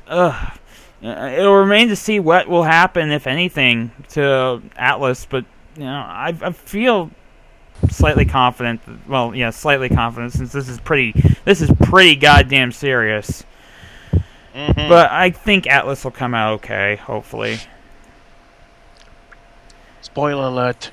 It won't. No. I'm teasing. Seth just linked an article where Warren Spector bashes the way that developers or publishers charge too much for games, and as a result, people have to buy them used. And all I have to say is, when did Let's Forbes bring this become the up. go-to place for gaming journalism? I know, right? Continue the site, please. Like, you can't. Apparently, to get a really good gauge industry, you have to go to fucking Forbes.com instead of an actual gaming journalist website. Yeah. What the I mean, fuck? if anything, I mean, they at least know money. So, Yeah. and I'm pretty sure even Forbes knows. Yeah, the video game industry pretty fucking broken. Oh, yeah. Forbes wrote an article decrying the Mass Effect 3 ending. Also, And more importantly, they decried BioWare's reaction to the controversy. yeah. But also, From a PR this perspective. is coming from Warren Spector. This is the guy who was behind the Epic Mickey games, so More he's importantly, he's Deus allowed to Ex. have. Yeah, also more importantly, More Deus importantly, Ex. Deus Ex and Thief. Yeah, I mean he's fantastic. Yeah, Epic Mickey wasn't as big a deal as Deus Ex was. true enough. Uh-uh. But yeah, this First one was pretty damn good. Second one was a big disappointment. it's definitely worth reading this. I agree. one. Deus Ex 2 is terrible. Oh come on! I would still give Deus Ex 2 a chance over Epic Mickey. But Yeah. So we'll definitely have this article up in the link section on the Gaming Forever page for the Week in Review podcast here. So it's definitely worth the read since it's coming from a guy in the industry himself. Anyways, Spectre is very known for having a lot of opinions in the industry. true enough. Anyways, next up, EA finally shedding some light as to why they wanted to get rid of the online passes, and they said that it wasn't worth the PR damage. To quote EA Labels boss Frank Gibeau, he said that we're not crafting a strategy to bring online pass back. You will not need to input codes to unlock your game. It's not going to happen. He says the system is flat out dumb and it's just not really worth the amount of bad press and PR you have to deal with for it. yeah, they're not wrong considering. I mean, it just took away from the convenience of owning a console and the simple act of having a game, putting it in, and away I go. But instead, I have to put in all these extra codes and bullshit. Like, regardless of if you want to play online or not, having to do that bull crap was a pain in the fucking ass. Yeah. And this is surprisingly candid for a company that I'm used to seeing have a PR spin on everything. I'm actually glad to see these assholes be honest for once. I know. Who? EA. I wasn't paying attention. Yeah, EA. Seriously? EA? It Yeah, was about online passes. yeah, they pretty much, About how yeah, they they manage their reputation. Oh, on yeah. West Beyond. Yeah, they flat out just said, it wasn't worth the PR damage. We're not going to do this again. And the biggest problem with the Wow. online pass system was that it became too much of a stick and not enough of a carrot. Like, if you wanted people to buy more, it's always a more effective idea to give them a bigger incentive to buy than to try and punish them for not buying. Exactly. I mean, and not only Yeah. that, the whole online pass thing, I mean, it really didn't even give all that much. And the problem with the $10, it was a valiant effort to try to be the carrot, not the stick, but it ended up becoming the stick. Like, I have no problem with them hiding Zaid behind a online pass system in Mass Effect 2, because who gives a fuck about Said? But but there comes a point where it becomes, oh yeah, you can't use any of the online features without this pass, and that's like, you're punishing me now. Exactly. Well, Uh-huh. not for Mass Effect 3, because fuck the online Mass Effect 3, but that's a side topic. We should probably move on. Yeah. Sticking with EA for this next one. Talking about Mirror's Edge. EA is making sure that they don't turn Mirror's Edge into a shooter. Thank God. Yeah. To quote EA Labels Executive Vice President Patrick Soderlund when he talked to Eurogamer, he said that it's a very different Mirror's Edge experience than the first game. Obviously, as you saw in the trailer, there are some things that will clearly remain the same. We're not going to break what the game what the game was good at, but in general, though, there are some changes which are for the better, I think. Yeah, they're pretty much in his way of words, they're getting rid of the gunplay. That was And pretty it's a lot stupid. easier to say that since we've already have the first game out there, and we've established that the second half, where they had a lot of the Force Combat sections, was the worst half of it. That's pretty commonly established, so now that they can take that feedback, since it is an established brand, and fix it. Yeah, I mean, to keep the hand-to-hand combat, that's fine. The gunplay, yeah, that needed to go real fast. I mean, that just Because, broke everything. as I famously said, I enjoyed the first half of Mirror's Edge. Yes. I couldn't stand the second. Yeah. This also... Because Oh, go ahead. the forced gunplay was getting in the way of my happy parkour fun times. And when I would hook me on Mirror's Edge was the concept of being able to just run around and have happy parkour fun times. Yeah, pretty much. Now, this also links into another story involving Mirror's Edge 2, which is the fact that it will be an open world. Yeah, it will be an open world game, and it's also slated to be put onto the PS4 and PC. Nice. And the one, but who cares about the one at this point? I mean, sure. It was, also, I should note that it's not actually Mirror's Edge 2. It is a reboot of the franchise. Really? Of a franchise that only had one installment. Huh. Well, this will be interesting. It's the same character, but a brand new story and a brand new like. I think they're going into a different version of the city, though it's the same aesthetic. Yeah. So I'm actually excited. This is the first time in a long time that I've been excited for an EA game. Yeah. I mean, especially have it open world. I mean, that I can pretty much tell you right there. That's going to be a lot of happy parkour fun time. Parkour in an open world is basically like the whole that's the whole thing behind parkour, is to find the quickest path from one place to another. So making it open world is actually very much in the spirit of the original sport they're trying to emulate. Yeah. Alright, next up, going towards one last thing from EA, talking about the Command & Conquer free-to-play game. You guys handle it from here. However, this slightly bit of a good news in the fact that they may be taking a page from League of Legends, in the fact that their free-to-play model will just go along that. Command & Conquer will primarily be free, but the microtransactions will pretty much be geared towards the generals of the series. So, in a way, basically the generals will be like in League of Legends terms, the generals will be the champions, and there'll be a cycling of them for free play. But also there will be ways to get them both pay. I mean, with money, but also in-game currency, most likely. So with that sounds all right. I mean, do the generals have like different armies or like different abilities? No, I think the abilities for the armies.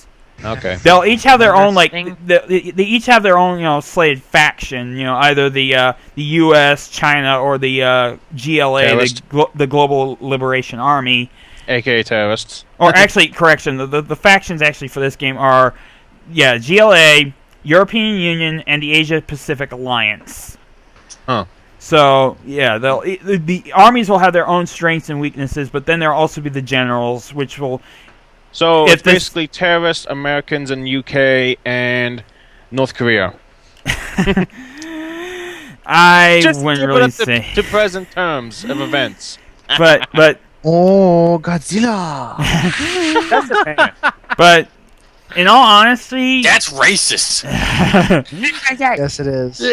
In all honesty though, I mean, it remains to see how the game is going to play out. But if they're going to do the generals like the way League of Legends does its champions, that's at least a good sign. I mean, that they're not going to just flat out just say, oh, hey, guess what? You want to play with different generals, you have to pay, and you can only pay only. We're not going to let you try out anybody. See, EA, this is what happens like when freaking Marvel Heroes does. No, guys, EA, this is what happens when you finally use your brain. You do good things that make us happy and make us want to give you money. Keep using that brain of yours. I am hoping that this is the start of a turnaround for EA, because I don't want them to fail. I want to see them do well. Yeah, and as much as I actually didn't care much for Command & Conquer's Generals, I'll still give this game a shot, and if it's worth something, if it actually plays well, I'll definitely stick with it, and just, hope for more good things coming out of whatever team they have working on for Command & Conquer now. Yeah. Yeah. As long as they don't stick the same team that they did 4 for. Fuck that game.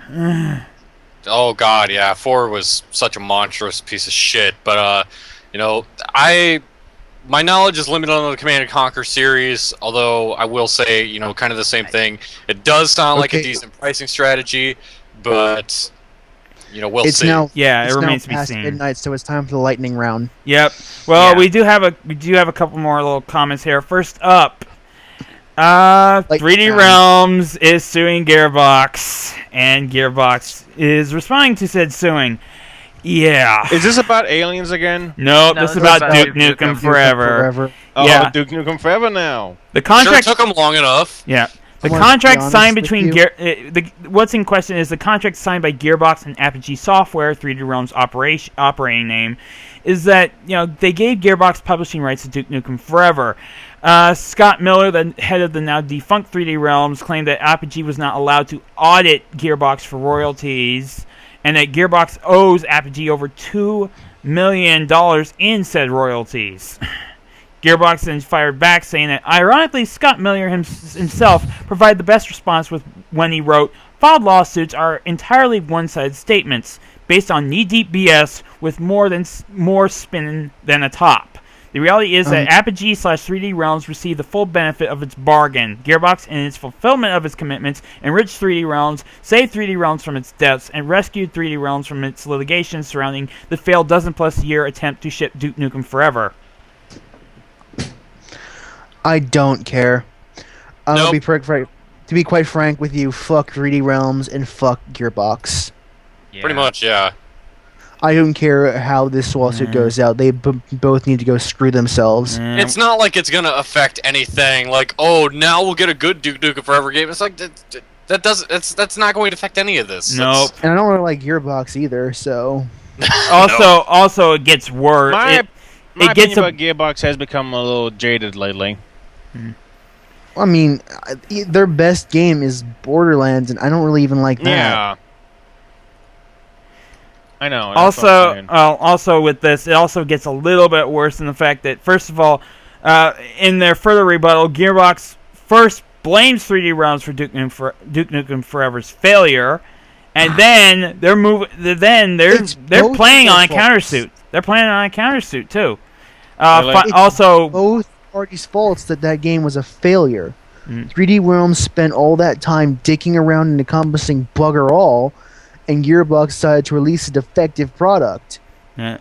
And also, it has to be quoted here. This one last statement by Gearbox, saying what they've learned from their experience dealing with 3D Realms, saying that perhaps the lesson learned here is to never enter a gaming business deal with Miller, who has more lawsuits than shipped games. Ooh. Also, the only reason they got that thing in the first place was because Brandy Pitchford likes Duke Nukem, and he wanted to make his own Duke Nukem games. So, fat lot of good Brandy Pitchford's been doing Gearbox lately. Yeah. No kidding. But still, that last statement, ouch. But this, all I can say is get your popcorn. Get your popcorn, because it's going to be one hell of a show. Get your popcorn and watch two freaking divas battle it out over nothing. Pretty much. Because who gives a shit about Duke Nukem at this point? Mm-hmm. Aside from Pitchford. Yeah. Next up. Capcom explained why Dead Rising 3 looks so gritty. It's because they want the Call of Duty fans. Yeah. I don't know Because about that's- that. Because but- that's gone so well before, and the previous people who tried that strategy. That's done so well. Yeah. What's, I got to ask a question. Why are they saying Call of Duty fans? I mean, they could be just trying to get more people who are more into the darker games. Here's the problem. Here's the thing. Well, This was behind a closed door meeting at E3 where Capcom Vancouver confided that to the journalists there that the new direction was to try to appeal to a wider audience in this latest iteration, saying that they are going after the Call of Duty player. And you may remember them saying this. sorry, Do you remember what I said Wait, they earlier actually about said- trying to They actually appeal? said they want to go for the Call of Duty players. Yes. Right, but They there's actually the said thing. it Call out of Duty loud. players Do you- only like Call of Duty and first-person shooters. How is a third-person zombie game supposed to appeal to them besides Do being you remember nitty-gritty what I Exact said color earlier scheme? in this very podcast Yeah, Exactly what he about said right there. appealing to about having a niche product try to appeal to a mass market? Yeah, we Oh, Exactly. I Do remember you know what I this. said about that? Yeah. I read like 3 Yeah. times today. Okay, I still read- stand behind that statement that I made an hour ago. Yeah. Yes, I know. But what I'm trying Also- to say is, Go trying ahead. to appeal to the Call of Duty audience for a third-person game. That's honestly what Seth just said right there. Yeah. What Yeah, Seth said. you can't do that. You honestly can't do that. You can make Call the game. of You Duty can make fans. Oh, you Call didn't of Duty finish. fans will want the fucking dog. That's what they want. Call of Duty fans already have a game that appeals to them. It's called Call of Duty. Yeah. Yeah, exactly. But what I'm trying to They point out don't is need that- more of that. They need something that is not Call of Duty. You cannot beat Call of Duty at its own game. And it's Exactly. funny What I'm because trying to now say, that- though, what I am trying to say, if you just shut up and let me talk for a bit, seriously, you could just make the game as gritty and dark as you want, but trying to say that you want to aim it towards Call of Duty fans is just idiotic. Yeah. I That's mean, all I'm they saying here. Also, can make it dark and gritty, but why would you? yeah. Also, it remains. Because it's a zombie game. I mean, like, let's think of The other thing people about Dead that are dark Rising and though gritty. is that its appeal is that it is goofy. It is Yeah, a I little mean, wacky Yeah, game. I was. Now, So yeah, if that you now get that rid of though, that, you've basically get rid of everything that makes it what Okay, it okay. is. Yeah, I that was brings us to the just about to second say that. thing about Dark and Gritty and Dead Rising. Yeah. However, let me butt in here just a quick bit, just to note that they said this before, going after the Call of Duty fans when they tried to do Resident Evil 6, and well, look at how that went. Yeah, It's But just, yeah. I mean, the another thing about this is that now that they've gone kind of as nitty and gritty, like a lot of people, like they have successfully now alienated their fan base. Because I've heard like a lot of people who love Dead Rising 1 and 2 have pretty much flat said they're not going to pick up the new game because of how completely different it is from the core titles. Hell, Rock is a huge Dead Rising fan. And he's pissed. Yeah. Okay. Now, I gotta say, can I say a few things first? yeah, Sure. go ahead. Go ahead. This actually goes into what I'll you. allow it. This will go into. Well, this goes into what you said. So go ahead, Game Freak. Yeah, okay, because Game Wolf knows what I've ranted about to him and before the whole podcast started. Actually, you go first for a second, Game Wolf. I want to know what you were going to say. Well, no, I was going to move into the article you just gave me, and the fact that Dead Rising 3 will also be getting rid of the time limit. However, that time limit will actually be back in a kind of a very hard mode. Well, I mean, from what I've heard is that So that's I not mean, a bad idea. Yeah, Yes, well, that's- it's not. okay, Brendan. But if I remember correctly, didn't they say that they're expanding it from 3 days to 6 days? So you're still on a time limit, but it's not as omnipotent, imposed on you as it was in 1 and 2. You see, that's not a bad idea because Dead Rising isn't really about the time limits. That's not really core of the fun of the game. It's in no, the it's not. it's in the zom- moment-to-moment goofiness of the game. Exactly, and actually, I'm going to go to the goofiness in a moment here, but I'm going to stick into the timers. I'm actually really glad that they are doing this whole timer thing, removal thing, because, okay, first off, I want to say this. The timers did kill it for me for Dead Rising 1 and 2. I despised the timers because I feel like I was being pushed. Now, people can debate that a timer for a game like Survival would be more pressing. It's much more harder, but the thing is that there are players out there who would rather who would not want to be pushed. They would rather be let free to explore, to fight, to mess with different combinations, to fight zombies. And that's why I really enjoy, Dead Rising 2 off the records, endless mode, where it's just you dicking around in the in Las Vegas, just enjoying yourself. Exactly.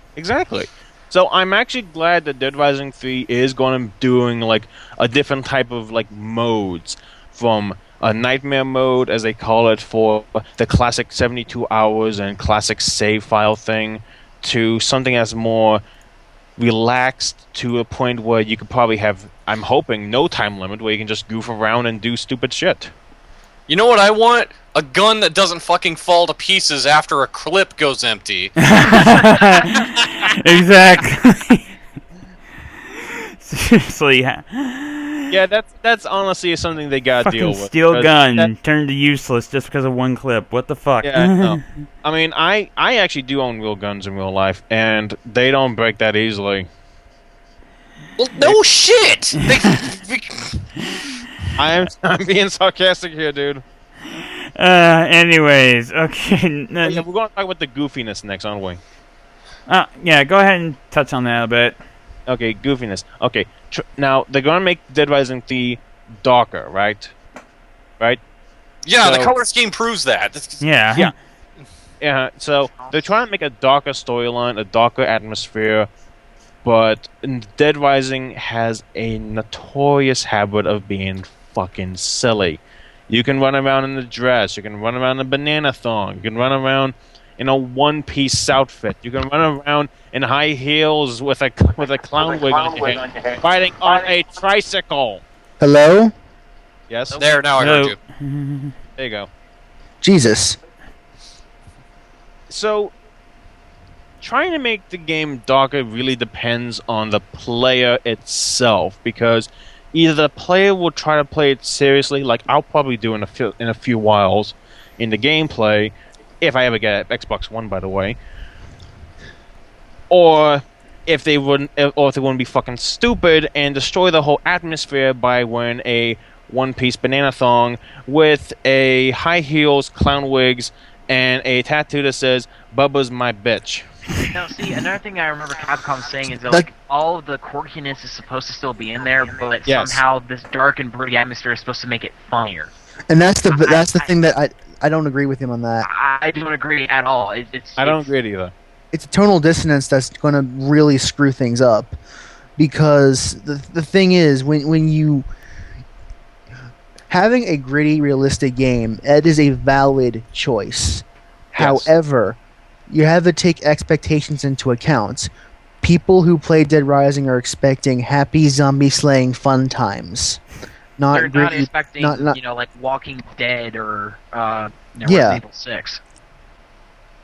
Well, Resident Evil 6 wasn't even expecting. You weren't even expecting, yeah, I mean- Resident Evil 6. Yeah. Yeah, good point. But still, I mean, as far as the whole atmosphere is concerned, You're expecting a game where you can take a car battery and a sledgehammer and jury rig the hammer of Thor. Pretty No, much. Or as we saw in well- the gameplay footage, you can pretty much saw a you can. sledgehammer with a buzzsaw. Yeah. Yeah. But I mean, I think another thing I didn't like out of that gameplay footage is the gun was actually a useful weapon. Like, it actually had a proper aiming sight. Like, everything about the gun was actually useful. Yeah. But the thing about Dead Rising, guns are supposed to be the most useless thing on the planet. You're not supposed to, you know, rely on a gun. You're supposed to rely on all. You're supposed to take a melee soccer weapons in your ball own and kick a bunch of institution. zombies down with it. Yeah. Yeah. Yeah. Oh, what about the If hockey you- puck? Remember the hockey puck where you could use a hockey puck and do like pinball with the zombies' heads with it? Yeah. Or, you know, using the gems with, I think it was like with the shock stick making a lightsaber. Oh yeah. Exactly. Making a gun I that actually shoots did like- exploding lightning.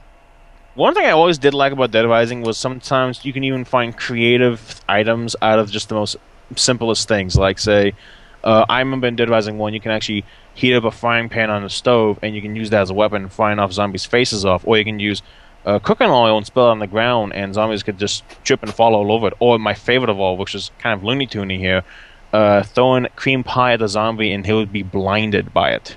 The pie would All I know, stick in his face. all I know is none of them have let me take a push mower, strap it to my chest, and run through a crowd of them yet. If you- Props if you don't if you mind know me- what I'm talking about. If you don't mind me taking like a brief detour back to the getting rid of the time limit story, that is the glorious thing about having options. For Yes, people it like is. you or me, Game Freak, who don't like being told 72 hours then the game is over, and just want to dick around and have fun for a time, having the option to not have that time where is great. For people who do want that zombie survival experience, or what vestiges of it are in Dead Rising, having an option there, it's fine. Just turn it back on. It's no big deal. Mhm. That is the glory about having those kinds of options, so you can customize the experience and tailor it to your own personal tastes. Because Yeah. there is no way a game can appeal to everyone. There's just no way. Yeah. No. Even Alright. in that subset of taste, there's no way you're going to appeal to all the people in that subset. All right. Moving on. Next up, as we saw in E3, we saw that there actually is a new Abe's Odyssey game coming out, and it's coming out on PS4, and also Wii U. Why no Xbox One? Simple. They don't want to sell out. The guys behind it don't want to sell out for it. For Xbox One, they grant us what was it? Lorne Lanning, the guy behind Oddworld, said that to Eurogamer, for Xbox One, they've granted us a license for New and Tasty, but they still say you need a publisher. We don't have a publisher, so we're not officially on the platform, even though we're compatible, even though we'll be ready to do it. Period. Why do we need a publisher when we can self-finance our games? Pretty much. Oh, snap! Yeah, that's the thing. Lom Landing, when he goes to Sony or Nintendo, can say, "I'm publishing under the name Lom Landing," or he can make up a company name on the spot, and it's no big deal. Whereas if you have Microsoft, you basically have to say, "Oh, hi Ubisoft, hi EA, hi Activision. Will one of you please publish this for me?" Yeah, exactly. And that's this is another just dent in the amount of just crumpled up mess. If you want to stay independent, that basically means Microsoft's not an option for you, because you're either going to have to partner with one of the major publishers or with Microsoft Studios. Right, and it's not to say that these guys at Oddworld. It's not to say that they have not had a good working relationship with Microsoft before, since after the PlayStation 1. And then going into the generation that introduced the first Xbox, they were all for making, I think, Abe's Odyssey exclusive for the Xbox, and then later on they did Stranger's Wrath. And so, yeah, they've had a good working relationship with Microsoft before. And so now for them to come out and say this, kind of speaks volumes. And having Microsoft Studios there to publish, that's not a bad idea by any means, because for some people that will be the preferred option over self-publishing, but the mandate that everyone does it is stupid. Mm-hmm. There should be an option for self-publishing, because not everyone's going to want to tie themselves to a publisher. You're limiting the amount of people who want to put games on your console. Yeah, and this is just proof again that Microsoft, doing this, they're going to burn every single bridge that they've made. They're going to burn every bridge they've made down. And this is just the next casualty. Yeah. I don't know if it's arrogance or hubris or just complete misunderstanding of what people want. Mm-hmm. But there's a problem in Microsoft HQ and it needs to get fixed. Exactly. Moving on to, we saw in the Microsoft conference, I think, if I remember correctly, it was the Microsoft conference. Yeah, the announcement of Crimson Dragon, which was completely muted. I remember that. Yeah, well, things get worse from here, because from all accounts of those who have played the Crimson Dragon demo, it's a complete shaky mess. Ooh, ouch. Yeah, people have been said they were just thoroughly unimpressed with the fact that, That's terrible. There was some latency regarding to the graphics. Latency in a single player game? I'm sorry, I missed. What are we talking about? No, I mean not latency. I mean the graphics. I mean, like, the graphics are completely not that great. The game did not play well. The camera moved so dramatically and randomly, it was near impossible to get the focus of the aiming reticle on the target. Wait, so you're talking about the new, pretty much spiritual successor to Panzer Dragoon was a complete utter flop? The demo is definitely Looks like fun. It's looking like it. They really, with how the reception is for this, they really need to desperately get back to the drawing board and fix everything. So the thing to kind of keep into context here is how much time do they have between now and when the game comes out? Because if the game's going to come out next year, they very well could fix all of those problems.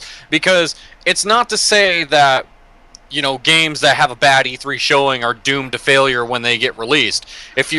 People who can think back to when Bungie showed off the very first Halo game, people who experienced that, the very first Halo game's demo was a complete mess, and a lot of people did not have faith in Halo, and then looked what it turned out to be. Yeah. But again, the context is, how much time do they have between now and when they get the game out, and can they fix all of those issues? On the other hand, let me talk from a different perspective. When you're choosing to make your thing a demo at E3, what you have said to yourself is that what we have here is satisfactory enough that we can show it off to people, and we think they're going to at least like it. Mm. Yep. And if that's not, and if what you've shown is not well liked, that shows that I can't really trust your judgment. Yeah, and it also kind of the only argument to that is that, say, depending on who is publishing this, which I'm not sure, Sega or I don't know. Who is? Yeah, that's a good question. I think. Shit, hope it isn't Sega. I mean, well, well, since it was shown on the Xbox One, the Microsoft press conference, it may be being handled by Microsoft Studios as a publishment. That doesn't mean it's shit. Also use mainly the Kinect, or does it use the controller as well? It uses. There is said to be Kinect integration. Oh God. Well, regardless of who the publisher is, there's that idea. There's that, there could be the fact that the publishers might. Yeah, the publishers may have very well said, "Get what you need for a demo right now. We don't care how it looks. Just get something." And the developers were probably could have been pressured into doing it. But I'm not saying that is the case, but there's the possibility of that happening. I mean, there's a lot of things to kind of take into consideration when it comes to an E3 demo. And yeah, if you're deciding, this is what we feel people need to see for our game, it very well does not give a good impression, not to the developer or to the publisher. Yeah. Well, hopefully they still got time, because, if this turns out to be total crap when it finally gets released, there's going to be a lot of Panzer Dragoon fans that are going to just want to take up torches and pitchforks. I've kind of been wanting to do that since the release of Panzer Dragoon Orta, the Xbox One. True. I'm sorry, the Xbox original. God bless it. Oh God, we're already getting premonitions now. Anyways, moving on. Next up, Metal Gear Solid 5 has been revealed will have multiplayer and user-generated content to it. Hideo the multiplayer I'm not surprised because of Metal Gear Solid 4. Yeah. They had multiplayer as well. But player-made content? Yeah, Are they becoming TF2 now? No. Maybe factions or something for the multiplayer? Like, if they treat the multiplayer like Chrome Hounds? Well, basically, Hideo Kojima explained in an interview with Computer and Video Games at E3, saying that to detail how the game's open-world structure will change the flow of missions. He basically said that the open-world structure of it will change the flow of missions, pretty much bringing the structure towards like Grand Theft Auto. In addition, the freedom afforded by sandbox gameplay will apparently allow for user-generated content to be added to the experience. Okay, first off, I had to opt you there for GTA because honestly, this actually Metal Gear Solid 5 honestly looks more like an open-world espionage game, which honestly I am. Well, they're saying it's going to be the structure of GTA, as in basically. The missions the flow of them will be changed depending on what happens in the world itself. Also, he wanted to create a world that had a lot of freedom and allowed users to create their own gameplay. So it's possible that he only means to playstyle being the user-generated content, but. That makes more sense. But you can't really tell because, this is Kojima we're talking about. This is a guy who will say one thing and then the next minute, boom, he does something else. People still think that David Hayter is voicing MGS5 Solid Snake. People still think that. What? Yeah. Still think what? They that Hayter is voicing Snake in the new MGS5. People still think again, you guys are breaking up on my side. People still think this whole Kiefer Sutherland thing is just a joke that Kojima is trying to pull on everyone. Pull on what? Okay, never mind. You're breaking up on me. I can't help it. Game Freak. They're talking about how they think that Kiefer Sutherland is not the voice of Snake for MGS5, and it's still going to be Hayter, and it's all just a massive prank. I listened to his voice. I compared it to the original Snake, and honestly, okay, first off, ending of Big Boss for Metal Gear Solid 4.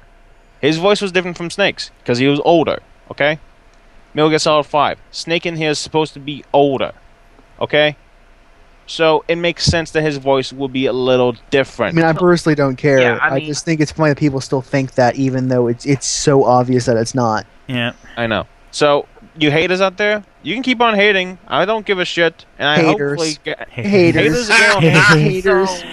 I see what you did there. So I have to ask, now that MGS5 has been confirmed and everything else, what exactly is going to happen with Metal Gear Solid Ground Zeroes? Like, that's still going to happen. That is the official prequel to 5. That is basically going to explain how Snake in 5, how he's pretty much he's in the hospital. He's really he's hurt. Yeah, he's going to have prosthetics. Because I mean, as of now, they haven't said anything new about Ground Zero, so it's it definitely is a question if they're going to continue with it or if they're just going to make that the prologue chapter for 5. True enough. Well, that will remain to be seen. Anyways, next up, last few little bits. First off, Animal Crossing really kicked ass on the Nintendo eShop. As of the report, this was done on June 13th. Animal Crossing quadrupled the weekly Nintendo 3DS hardware sales. Plus, it sold more than 4 million units in Japan to date, and already hot start in America. I believe the number. I don't know the exact number, but it's definitely gone past opening sales of Fire Emblem Awakening. Which already did very well on the 3DS. Mm-hmm. I mean, I'll admit, as many Animal Crossing games as I've played, and despite the fact that yes, they pretty much are all the same experience to an extent, if I get a 3DS, I probably would play this. Especially, I think one of the big reasons that people keep coming back to it, and it's a good reason that Nintendo has kind of embraced online functionality, is because people are now able to kind of play this with their friends. And that there's more, it kind of encourages community. And that's always been the thing ever since the very first game. Before online kind of ever became a thing for Nintendo, people were trading codes and being able to send stuff to each other and all kinds of things of that nature. And that they were kind of focused on the community aspect. And granted, online games have changed a lot since Animal Crossing, and it's not really as clever of a thing anymore. But it's still a thing to some people, the fact that they can share these experiences with their friends. Yeah, I mean, I'm about to say, it's been really fun for me, because I've had, a couple of my friends actually visit my town, and, we've done everything from, trading fruits to, giving each other gifts. This new Animal Crossing is far the best in the entire series. And it's just always a joy to keep playing every day and see what's new. Yeah, okay, that's clear. Okay, just to clarify what I said, as of right now, the numbers aren't exact just yet. They haven't revealed the numbers yet, but it definitely has set a record of opening week sales on the eShop. The number is not exact, but it definitely just says right there, total success. I mean, especially when you've just quadrupled the number of weekly Nintendo 3DS hardware sales because of that game. Last little bits of info coming your way. First up, Way Forward sadly is going to be delaying the next edition in the Shantae game series on the 3DS until July. So you're going to have to wait one more month in order to pick up the next edition of the still pretty solid platformer. However, I'll wait. Yeah. Hey, it's still worth a check out. I mean, the ones on the what was it, the Game Boy? I think it was Game Boy Advance. They were still pretty solid. I mean, they were definitely dark horses in the GBA library. Mm. Or was that the Game Boy Color? I forget. Next up, Plants vs. Zombies Garden Warfare has been confirmed to not be stuck on the 360 and Xbox One. There will also be a PC version coming as well. So I can get Gears of Garden Plants. Gears of Garden Plants. The way I see it, the Plants vs. Zombies Garden Warfare looks like it's still that simple defeat the horde of zombies. It's just now third-person shooter-esque. Yeah, but it works. It's a horde. No, it's horrible. I'm going with Enigma on this. I remember being on the GS chat when EA was showing this off, and both of us were just shaking our heads. And like questioning its existence. I think this is just beyond stupid. Like, it's a nice little joke that kind of lampshades the goofiness of Gears of War, but I don't know. Well, here's the thing, though. I You're don't looking think at it like Gears of War. Now, the way I see it is basically third-person killing floor. Third-person killing floor right here. To me, I think. To me, the big gripe I have about this is that I think it's going to alienate a lot of people who loved the original Plants vs. Zombies, because it was a very simple pick-up-and-play game, and that's why it was so popular, because it was fun to play, even for somebody who hardly ever picked up games before. 5 seconds to understand what the hell is going on. Right, and now you have this thing, which a lot of those people may not even get. It's like, what the hell is this? Yeah. Now, granted, that's the only part of it I like. I don't like the fact that they're playing in competitive Peggle multiplayer 2 modes. is announced, guys. Yeah. Whoop-de-doo. Yay, more pinball-esque stuff. I don't care. I'll pick it up when it's fucking cheap. But no, the fact that they're playing in team deathmatch and all this kind of stuff, I don't like it. I only care for just the co-op. Team deathmatch in Plants vs. Zombies. The only thing I like is just the survival thing, just basically surviving the waves of enemies, and that's it. I most definitely, I may look at this game, but I don't like the multiplayer shit that's being added. Yeah, I'm about to say, can we just take a step back and just think about that phrase, team deathmatch in Plants vs. Zombies? Yeah, just what let the that fuck? sink in. Just sink in and just realize how absurd and wow. Yeah, no, just Wow. Because all of those casual people, you know, from your grandmother to your mom or whoever who loved Plants vs. Zombies, and now they have to play a game with the fucking racist 12-year-olds. no. Oh my Yeah. God. Anyways, next little bit. Good news for BlazBlue fans. BlazBlue Chrono Phantasma will be localized in the U.S. in 2014. Yay! Yep. But Chrono Phantasma is already coming to the PS3 later this year in Japan, but Arc System Works has officially announced that there will be a U.S. version coming 2014. Now, granted, the trailer that they showed is the same opening for the arcade version, but still, definitely good news, and it definitely shows that Arc System is busy as hell right now. The best thing, especially localizing this as well as the brand new Guilty Gear game that they announced. God, I still watch that trailer so many times. Just. And last bit of news, if you haven't heard, if you've yet to try out Rift, do so now, as it is fully free to play. Trion World's MMO Rift is completely free to play. It's pretty much, if you've tried the light version, it's an expanded light version. You'll be able to experience the entire game world, every dungeon, every zone, and every level. You have access to full content and future game updates. The only stuff that they are charging for are faction changes, mounts, boosts, and other non-essential crap.